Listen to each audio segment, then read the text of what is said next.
pertama, kita lepas, jangan lari di jalan. Kita berharap mudah-mudahan lancar sampai selesai acara. Maka dengan ini kita lepas dulu rombongan pertama untuk menuju ke tempat acara, diawali dengan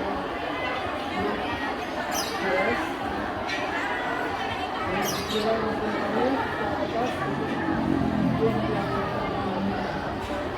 monggo dimulai ya.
Talenta luar biasa, punya keahlian, punya skill yang baik yang bisa dibanggakan oleh As-Sunniyah khususnya dan semua sebagai warga negara yang baik. Karena itu para hadirin yang saya muliakan, para santri yang saya harapkan keberkahannya, pagi hari ini ada 3 hal harapan saya sebagai impian dan keinginan saya. Saya punya santri yang punya 3 karakter, 3 watak yang ada dalam diri kamu, yang nantinya 3 perkara ini menjadikan kamu sebagai orang yang syakirin, orang yang bersyukur kepada Allah. Dengan kita bersyukur kepada Allah, otomatis kita diakui sebagai orang yang baik. Baik di hadapan Allah, otomatis baik di hadapan makhluk Allah Subhanahu wa ta'ala. Yang pertama, harapan saya adalah Anda sebagai seorang santri yang mengerti bahwa nikmat kemerdekaan itu dari Allah, bukan selain Allah. Selama ini kita selalu merasakan perasaan lupa bahwa apa yang kita rasakan, kenikmatan yang kita rasakan, seakan-akan jerih payah kita bukan dari Allah Subhanahu wa ta'ala. Kita sering merasa takabur, kita sukses bukan karena Allah, tapi karena diri kita. Bukan. Kesuksesan kita, kenikmatan kita, semua dari Allah Subhanahu wa ta'ala. Berarti kemerdekaan pun yang diraih Indonesia yang hari ini sudah 77 tahun, itu juga merupakan nikmat dari Allah Subhanahu wa ta'ala. Jadi kita harus punya hati yang yakin, selalu meyakini bahwa nikmat yang kita rasakan itu minallah, tetapi kita hanya sebagai wasilah, sebagai lantaran untuk mencapai kenikmatan itu. Yang kedua, agar kita termasuk orang-orang yang bersyukur kepada Allah adalah mewujudkan kenikmatan dengan kita memuji kepada Allah. Kita mengucapkan alhamdulillahirabbil alamin, Allah memberikan kebaikan kepada kita, termasuk kenikmatan hari ini para santri bisa berkumpul dengan para dewan asatid, berkumpul dengan saya. Ini kalau tanpa ada sebuah kata sehat maka tidak akan terjadi kita bisa bersama pada pagi hari ini. Mudah-mudahan kebersamaan kita pada pagi hari ini menjadikan suatu lambang nanti kita bersama menempati surganya Allah Subhanahu wa taala dengan para ulama, dengan para masyayikh, dengan para guru-guru kita bersama. Jadi mewujudkan nikmat dengan ucapan alhamdulillah adalah juga salah satu cara agar kita dimasukkan min jumlah syakirin, jumlahnya orang-orang yang bersyukur pada Allah. Termasuk mewujudkan acara semacam ini, kita mengadakan istighasah. Istighasah itu meminta kepada Allah. Tidak ada tempat untuk kita mengadu, untuk kita meminta selain kepada Allah. Jadi mewujudkan syukur. Yang pertama, kita bersyukur, meyakini nikmat dari Allah. Yang kedua, mewujudkan syukur. Dengan kita mengadakan acara semacam ini, kita berdoa kepada Allah. Mudah-mudahan para pejuang-pejuang yang telah memperjuangkan kemerdekaan Indonesia, para kiai, para pahlawan-pahlawan yang lain, mereka dengan bantuan doa kita, mereka ditempatkan di tempat sisi Allah yang terindah, yakni surganya Allah Subhanahu wa taala. Jadi acara semacam ini adalah wujud syukur. Wujud syukur kita bersama kepada Allah Subhanahu wa taala. 77 tahun masa yang luar biasa. Dan sebetulnya Anda harus lebih tahu lagi bahwa 3 tahun sebelum kemerdekaan maka cikal bakal berdirinya pesantren As-Sunniyah. As-Sunniyah berdiri tahun 1942 kalau enggak 43. Ada jeda 3 tahun sebelum kemerdekaan Indonesia. Sayangnya tidak tertulis tanggal yang pasti kapan berdirinya pesantren As-Sunniyah. Itu pun saya tahu tahun 43 atau 42 dari buku yang ada, dan beberapa catatan yang ada juga dari ibu. Saya cerita, saya umurnya segini, saya mondok As-Sunniyah tahun ini. Maka ibu akhirnya membuat suatu kepahaman bahwa As-Sunniyah berdiri sebelum tahun 45 tahun kemerdekaan negara kita. Subhanallah, luar biasa, As-Sunniyah sudah mencapai 80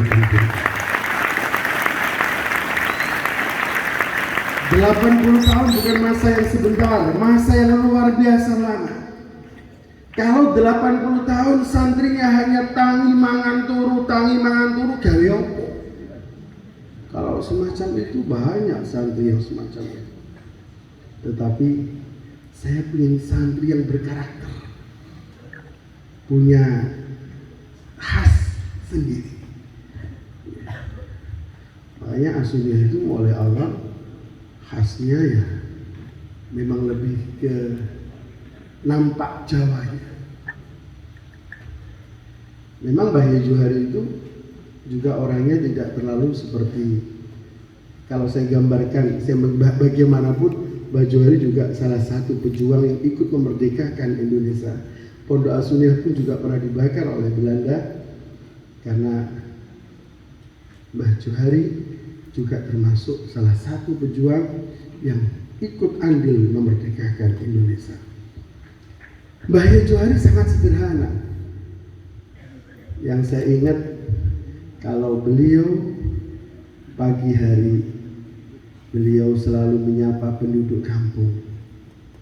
Jadi Mbah Johari itu kalau pagi kan naik sepeda ontel ke sawah. Itu ketika sampai sepuh, sudah beliau umurnya di atas 60 tahun ke atas. Beliau selalu menyapa penduduk kampung. Beliau ke sawah. Beliau sebetulnya intinya bukan hanya ke sawah, tetapi intinya beliau bagaimana punya ta'aluk yang kuat dengan masyarakat Kencong. Dan itu pun beliau sangat sederhana, tidak seperti kiai-kiai yang menjaga jarak dengan masyarakat, atau penampilannya membedakan dengan masyarakat. Bukan, beliau sangat sederhana. Baju hari pun kalau jamaah duhur, asar, lengan pendek kan, tidak lengan panjang. Jadi betul-betul sangat sederhana dan sangat Indonesia dan sangat Jawa. Tidak seperti saat ini yang selalu sangat ke Arab-Araban, padahal kadang orang patek benih. Jadi Arab ada kita yang orang patek benih. Padahal kalau Anda tahu wataknya orang Arab, seperti saya yang bolak-balik ke Mekah, ono emosi tok. Karena kadang kita merasa terendahkan, dianggap orang ajam, tidak punya apa-apa, tidak punya nasab, tidak punya apa. Pegel saya sebetulnya. Selalu dinomorduakan. Ya, kalau saya punya cerita, kalau orang Arab kita sewa hotel, kemudian tiba-tiba ada orang Arab yang lainnya datang, pasti kita di cancel, dinomorduakan, dianggap orang ajam yang tidak punya apa-apa. Padahal orang Arab tanpa orang Indonesia tidak ada apa-apanya. Karena yang sangat menghargai orang Arab, orang Indonesia sebagai negara yang betul-betul rahmatan lil alamin.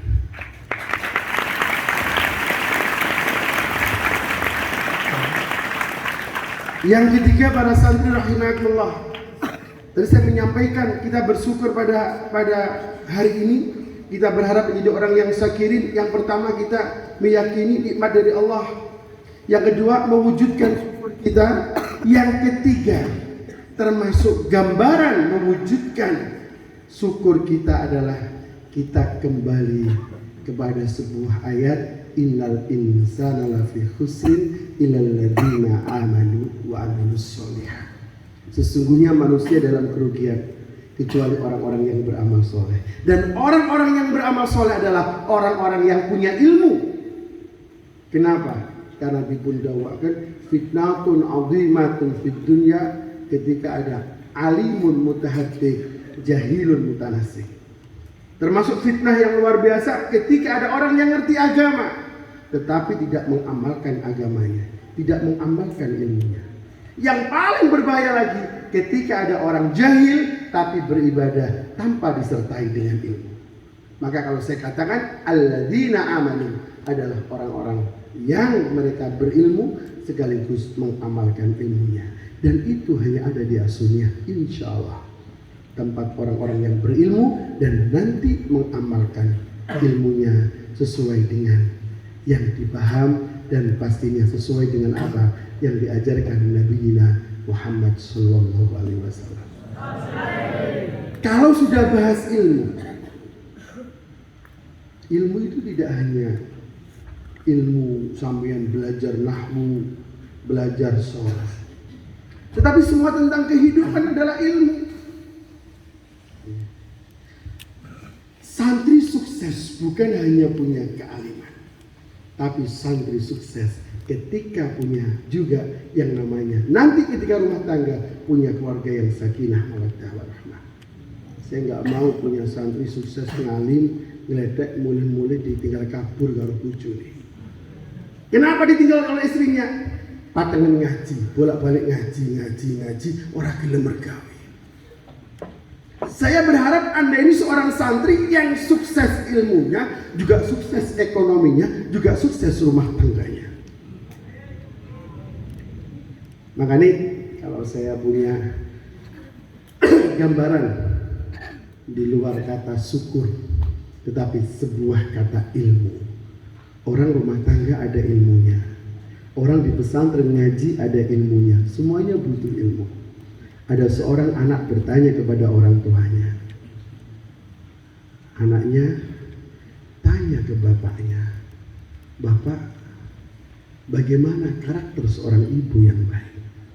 Karena saya pernah ngaji di pesantren bahwa madrasah awal lil banin kepada anak laki atau lil banat anak perempuan adalah ummi, adalah seorang ibu. Madrasah pertama dari anak adalah ibu, bukan seorang bapak. Karena waktu terbanyak anak dengan seorang ibu. Maka sang bapak pun menjawab, ini Pak biar tahu. Sang bapak menjawab, Ibu yang baik adalah ibu yang selalu bahagia. Diingat, ibu yang baik adalah seorang ibu yang bahagia. Oh, begitu ya Pak? Iya nih.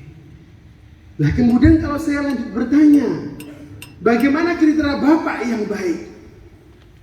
Kalau saya jawab, pastinya ya bapak-bapak yang di Asumia. Ya, karena sudah pengalaman ngomong ribuan santri. Jadi jangan ditanya, kalau kamu punya mbak-mbak, punya kakak, punya adik mungkin, kriteria cari menantu tidak ada yang baiknya mengalahkan para asatidz Asumia.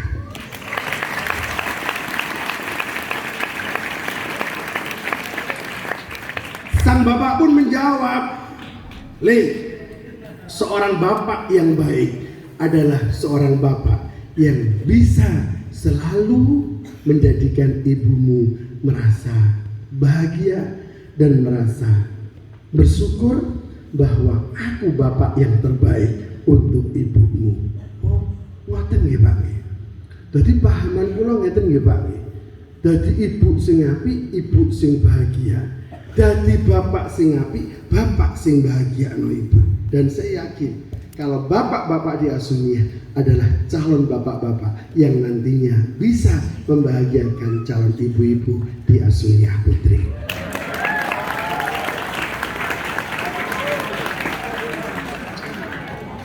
Dilanjutkan oleh sang bapak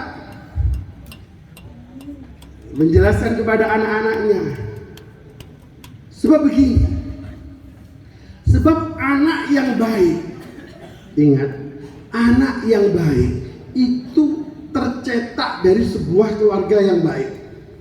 Anak yang baik itu tercetak dari sebuah keluarga yang baik.